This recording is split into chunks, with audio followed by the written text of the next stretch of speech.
John Adamson, the Rehab and Documentation Guru. Hope you're doing well. I am doing well. And last night I did a new course for a geriatric summit, multiple speakers, and there were always speakers speaking at the same time. So if you registered for that, you'd have to choose one of those speakers to listen to. And then you have the option to watch after the fact all of the seminars that were recorded.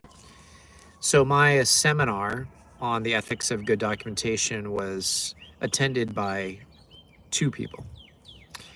So that was kind of disappointing. And as it is generally when you have small groups. I mean, that's the smallest group I've ever spoken to on any professional subject by far. I did do a live conference once to like 4 or 5 people, but it was because I had already been booked. They'd already paid for the venue. I had multiple days of speaking, and that one day just was like rural and had really limited attendance. So they just kept it. But and that's harder actually, speaking to a live group that small, especially if you're up and lecturing to a classroom setting. You feel like you're a little bit overkill in a live presentation to just 4 people. You kind of feel like you should sit down and have more of a discussion with them. And my course was more just lecture. So ethics of good documentation. So to summarize, briefly what I covered, if you're interested, this is with Next Level Occupational Therapy is the one who put it on. But I basically outlined what medical necessity means, what evidence-based practice means, a brief overview of ethical standards, and then how they all apply to documentation and how to make your documentation better. And being the first time I did it, I didn't pace myself the best. Thought I had plenty of time and ended up having to speed up at the end. Went 5 minutes over, and my participants had already been switched to the next conference on me. But fortunately, the recording's there. So anyway, that went well. And then I've got a couple courses coming up on the mode of delivery of care, which is about individual versus group versus concurrent versus co-treat. And so that'll be good. And I've got that one actually planned for 2 days in a row, one to a private organization and then one through Allied Health. And then I have a therapeutic activities course coming up in July, which I'm looking forward to. That'll be new as well. And now I'm on to my next project. But you, my loyal listeners, I have a question that I'd like to ask your opinion of.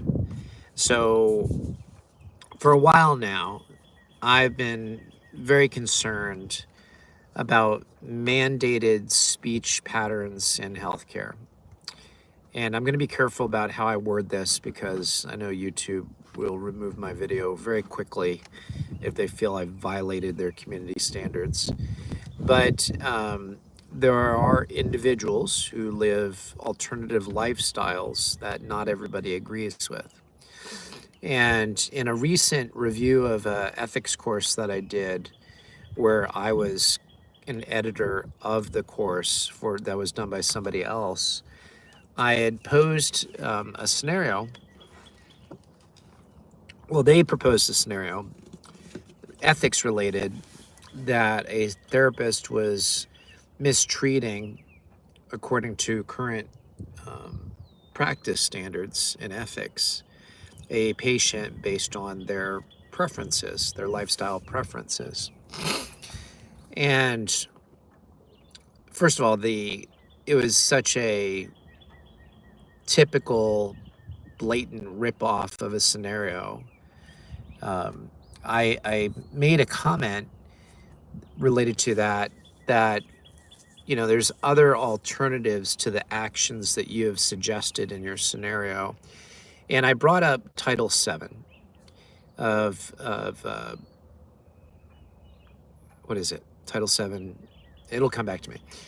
Anyway, the rights that Americans have that as employees, if they're working for an employer, they cannot be forced to act contrary to their conscience, religious conscience, and that the employer has responsibility to provide reasonable accommodations based on their religious practices, beliefs, etc. And so I suggested that in this particular scenario, this therapist who had an issue with a patient based on their belief system, that there might be opportunities for both valuing the patient individually, but also giving the therapist the ability to have their um, Title 7 legal protection applied. And so I'm thinking about writing a scenario that brings up a religious person who is recognized as an excellent clinician. And I'm going to use a religious background that generally you cannot criticize publicly. I'll just leave it at that. A religious background you cannot criticize publicly, but does not recognize alternative perspectives on certain things that are very common in our world today. And there's going to be a clash that occurs in this scenario between this religious adherent and this patient scenario and the employer. And how is that handled? So I'm thinking about creating it as here's the scenario. What do you think from an ethical standpoint should be done? And I'm also going to bring up Title 7 of, oh gosh, I'm just blanking on the terminology right now. Sorry, folks. And then putting that on my LinkedIn page. I might actually, maybe I'll just read it on my YouTube channel and then put the video on my LinkedIn page and ask for comments. So I wanted to know what you think. Is that a good idea?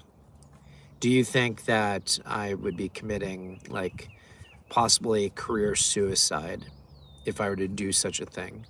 Create this scenario and just leave it open for discussion where you have a very common, inclusive argumentation going directly against employee rights. I hope I've given you enough information to understand what I'm talking about. I just don't want this video pulled down and get a strike, because I've gotten strikes before on my YouTube channel that some have successfully been combated, but when it comes to this topic matter, YouTube is unyielding. So anyway, what are your thoughts? And keep in mind that your commentary may also be monitored. But if you do understand what I'm driving at, I do value your opinion, because for those of you, the 15, 20, some people, I mean, some more watch some of my videos, but those that consistently watch my videos, I'm curious about your perspective on this, because you know me, you know my background, you may share some of the same, same belief systems, have some of the same concerns about, the direction that our society has taken, and also as it relates to free speech, protection rights. So comment. That's all I'm asking. Anyway, hope you're doing well. Take care and God bless.